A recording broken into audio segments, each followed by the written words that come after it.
The one thing that made me gravitate towards Street Fighter was definitely my dad. He grew up playing Street Fighter 2 at the fish and chip shops. When he had me, basically fighting games have always been in my life. And I'd say the second main thing that pointed me towards Street Fighter was the EVO 2014 Grand Finals between Luffy and Bonchan, where Luffy reset the bracket, and I thought that was a pretty cool concept of bringing it all the way back. And so I made the switch to Street Fighter in 2015.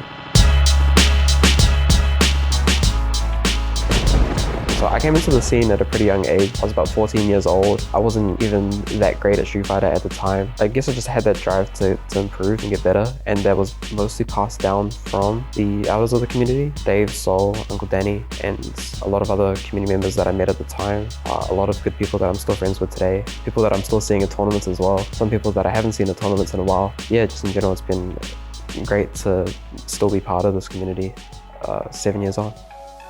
So the way I approach Street Fighter, I think it's pretty simple, low risk, medium reward. It's not flashy and it's not exciting, but it gets the job done 95% of the time. And I think it's a proven method. And in the moments, I do like to save a few hard reads when I'm down in the clutch to pull them out when I need to. To me, that's the right way to approach Street Fighter.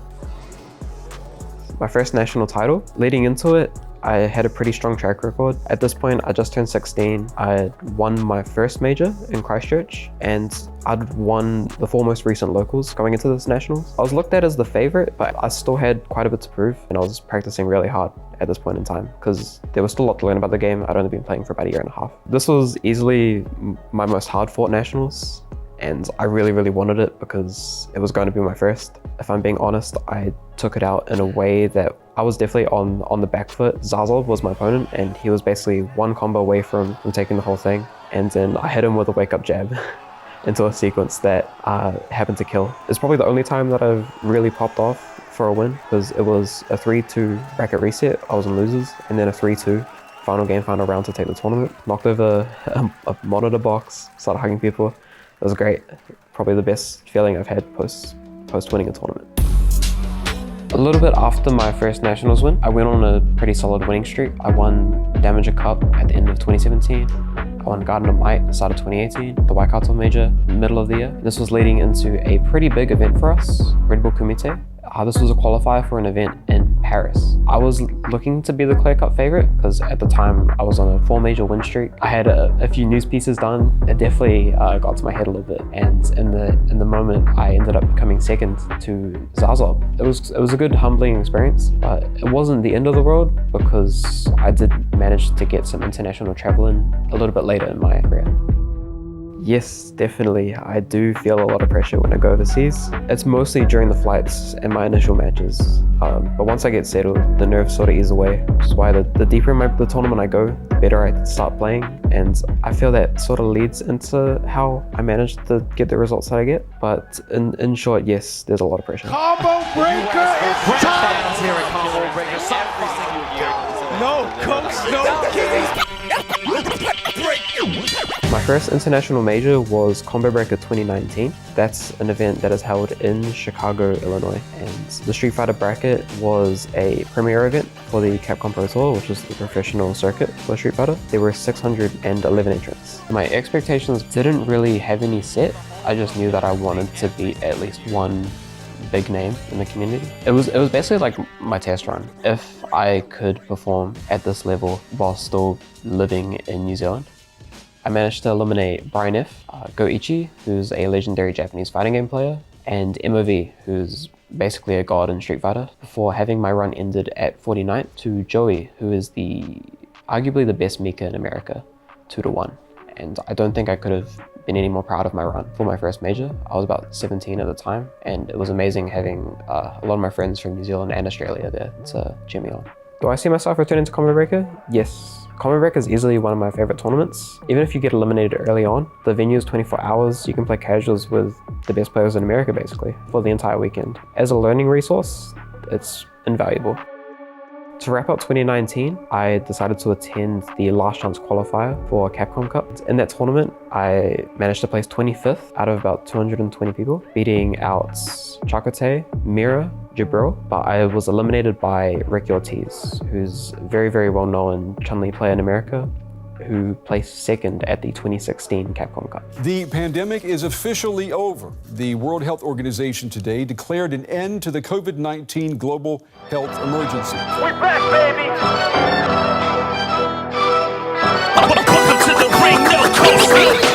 COVID sort of hit and everything kind of shifted online. It was in 2022 that I made my first proper return to offline play after years of improper practice, lack of local play, a whole lot of factors. I guess sort of made me doubt how well I was going to do when I went into this competition. And so I went over, and the match to make it out of pools was the same person who eliminated me in 2019, which was Joey. This time I managed to take it out 2-1 in my favor, which put me into round 2 pools and winners. So I took a very hard loss to Burkish, who's one of the best European players in America from Boston, before going on a really, really good losers run, beating out Ludovic, Joe Rogan, Nephew, who's at a time been the best player on the West Coast in America, Arturo Sanchez, best Awesome in America, before losing 2-1 to Filipino Man, best Rose in America, just to miss out on making top 8 for Combo Breaker. This was easily, at the time, the peak of my Street Fighter play.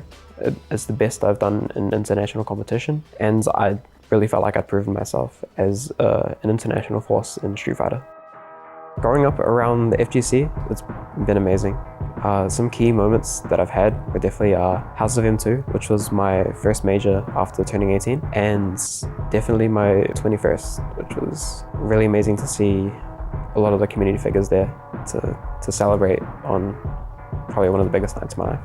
2022 Nationals was the last national that was held for Street Fighter V in New Zealand. Since I'd won in 2017, I'd won every year. But this event was probably my biggest challenge as far as local competition goes, because ROF from Australia was coming over to play. Reno, who had been chasing me for a few years at this point, was probably at the peak of this game. He had beaten me online a few times. Things were looking hard, and so I managed to get into that top 8. I managed to take out both ROF and Reno, solidify myself as the final Street Fighter V champion of New Zealand. Towards the end of 2022, I was invited by NZ Esports to play for the E-Blacks at the Global Esports Games in Istanbul. This tournament served as 2 very important things for me. This was going to be the last event of my Street Fighter V career, and second, this was the first time that I was going to play as New Zealand and not as Ghostchips. I had very high expectations for this event, because typically at a professional circuit event, you'd have to run into 20 Japanese players, 40 American players, all these really strong players from these very well-known regions. Now it was just 1 representative per region. And in my run, I managed to take out the representative from Thailand, St. Lucia, I believe Ghana, and that put me in the top 8 of the event, where I would play against Gamerby from Taiwan, who's a very, very well-known player in the scene. I had a very rough game against him. I lost, and that put me in the 3rd place bronze match against the United Arab Emirates player GTR, where I managed to take it out 3-1 for a bronze medal. So your bronze medalist representing New Zealand, Ruben Ghostchips Kelly.